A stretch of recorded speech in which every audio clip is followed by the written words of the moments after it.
Hello everyone. Today I'm going to show you how I built the big station. It's my first time scratch building something quite like this before. Before we dive in, first I'd like to explore a little bit of the inspiration for this build.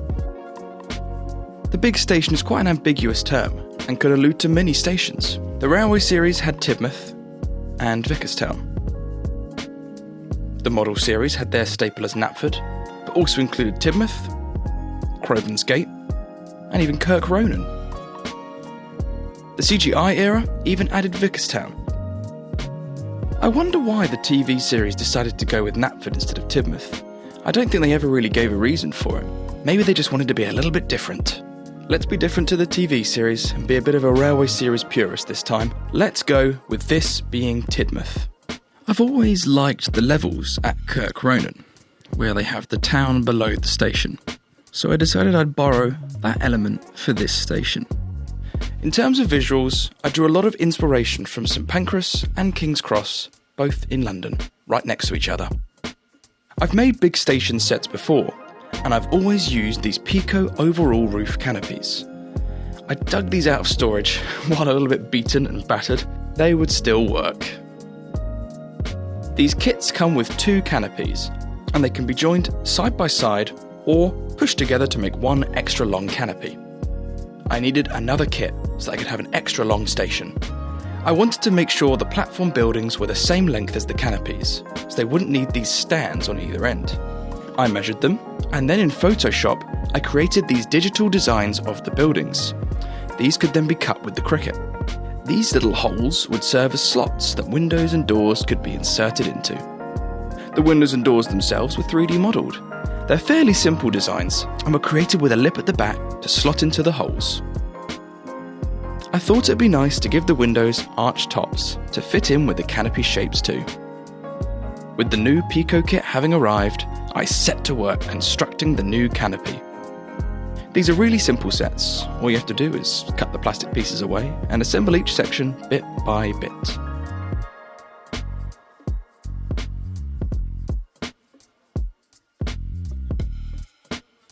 Just like the old kit, I decided to stick this one together lengthways so that they could be joined with the pre-existing kit side by side. Seeing them here with Percy, Annie and Clarabelle as size reference, it was clear this was the way to go. That way, on a rainy day, the passengers aren't all getting wet at such a busy station. Next, the Cricut came out to play. I'd never cut a material as thick as plastic art before on the Cricut, only thick cardstock. I ran a few tests with a few different knife blades and different pressures. I ended up using the Cricut knife blade with maximum pressure with about 4 to 6 cuts per cycle. This was enough to cut through the plastic card. The windows and doors were 3D printed and I tested them with the newly cut sheets. It was cool seeing that it worked.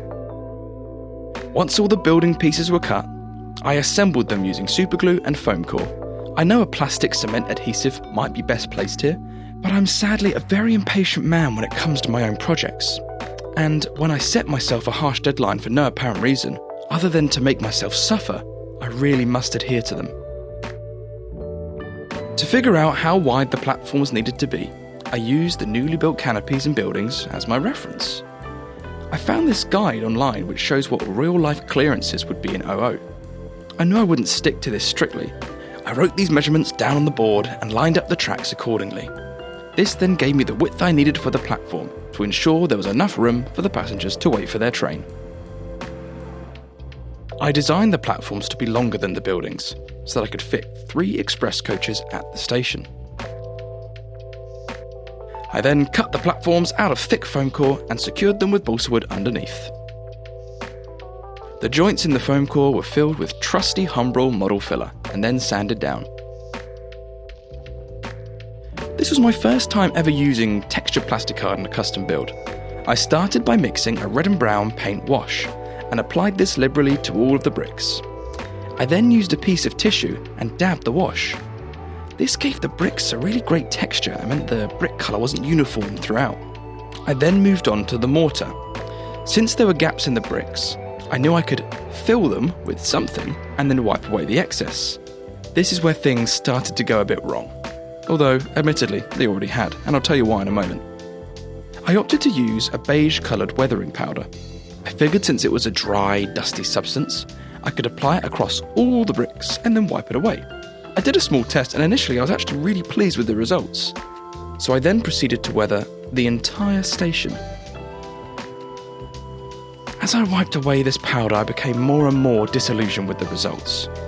It was incredibly messy and dusty, and the yellow beige of the mortar was becoming a little bit too prominent. The reddy-brown texture of the bricks was getting overcome with this dusty yellow. It was also incredibly patchy. It was really difficult to get an even cover across all of the bricks. I decided this was not the way to go. The alternative method, I thought, for filling the bricks would be to apply a wash that could simply be wiped away. This could have been a perfect fix. But of course, since I'd always planned to use the powder, I didn't appropriately prepare for the fact that the wash would simply wash away my red-brown brick texture. As long as I was light, I could retain elements of the texture, but for the most part, I was wiping it back down to the initial colour of the plastic card. That was fine really, because that is actually a brick colour. It just wasn't the colour I initially wanted. So what went wrong? I don't think I should have used weathering powder. Maybe other people have had more success. I personally won't use it for this kind of method again, unless I had much deeper bricks. So if I wanted to use a wash, how could I get it to work? I should have used oil-based paints at the very beginning. Not only that, but I should have sanded and primed the plastic card to ensure a really good adhesion. Then I could have applied a watered-down acrylic wash in the same manner I did this time. While it's likely that some of the oil may have been wiped away, depending on how hard I pushed down, a lot more would likely have remained. As mentioned before, I'd set myself a harsh deadline. I wasn't going to start again now. I haven't actually tested my theory, but I'm pretty sure it would work. Perhaps you have another idea. Let me know in the comments below. Despite my complaints, I am really pleased with the finish. The platforms were then simply painted grey. To cover all of the joins and edges in the plastic card, I'd opted to use some little beams. I knew they'd make life easier when trying to glue them together, and it meant that edges like the back walls could easily be removed. These were all cut using Plastruct styrene plastic. They were then primed and painted green, just as the windows and doors for the building were. I used microcrystal clear for the windows. It seems like a very similar texture to PVA. You basically get a little bit on the edge of each of the window openings and then use a little bit more crystal clear to join them together. The white then dries clear. The back station windows were originally printed with these big window panes. Because they were so thin, they were real difficulty to separate from the supports, and they'd be too wide for the crystal clear anyway. Therefore, I destroyed them and used a textured piece of plastic I already had cut to size. I then stuck everything to the building. I wanted the station to be raised above the town, so I placed 2 boards of MDF on top of 2 wooden studs. I then started to assemble the station I'd created. Oh yes, I also 3D printed these buffers and painted them black. How could I forget? I then made a beam of balsa wood that went on top of the middle supports. This was then colour matched to the plastic of the Pico kit. I wasn't really happy with how the yellow supports were looking, and I'd also made this middle section too tall. I then removed it and replaced it with a slightly smaller piece of balsa wood. To better match the station buildings, I painted the middle support structure green. In a perfect world, the canopies would be green too. But they're not. I designed and printed these lampshades that would dangle down from above. They were made with a hole in the top so that an LED could slide through. These were attached to a small wire that was then glued to the tops of the canopies. The interior station lights were simply LEDs slotted through the roof of the buildings. It was really cool seeing the lights shining through the windows and doors. What was not cool was seeing this light bleed around the doors. I'd clearly not designed them with enough lip over the edges. These were instantly removed, and I 3D printed some new ones with a lip, painted them green, crystal cleared, and then replaced the old ones. With the station pretty much complete, it was time to build the set. The first hurdle was the track. Now, I'd always planned to use points, so that the station feels industrial, complex, busy.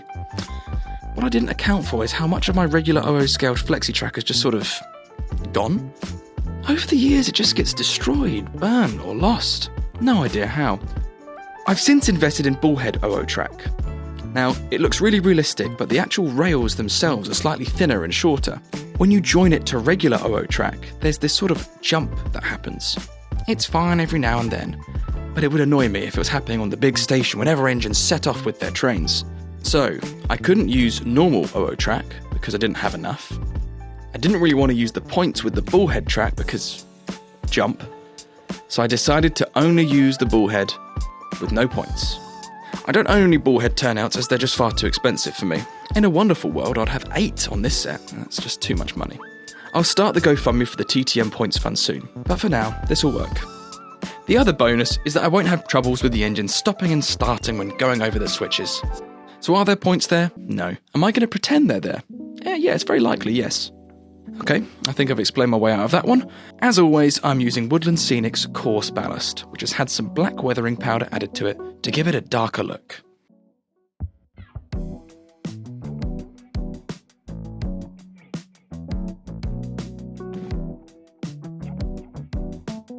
Once it was brushed, I added some orange and brown scatter to the sides of the tracks.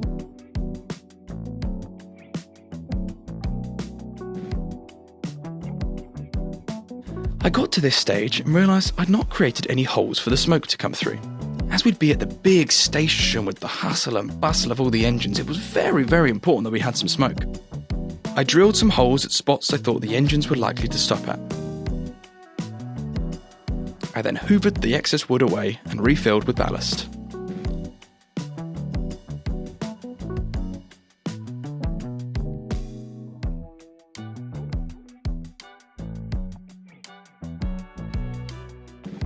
For the edge of the set, I used some green Woodland Scenic scatter as a base and covered with a variety of different bushes and shrubs.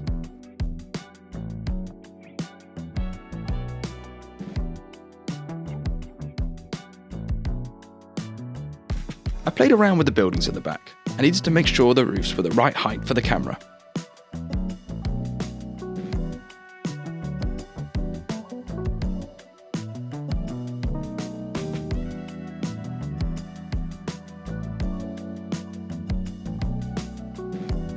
I then added the final details to the stations and a few line side bits, and soon enough, the station was ready to be filmed.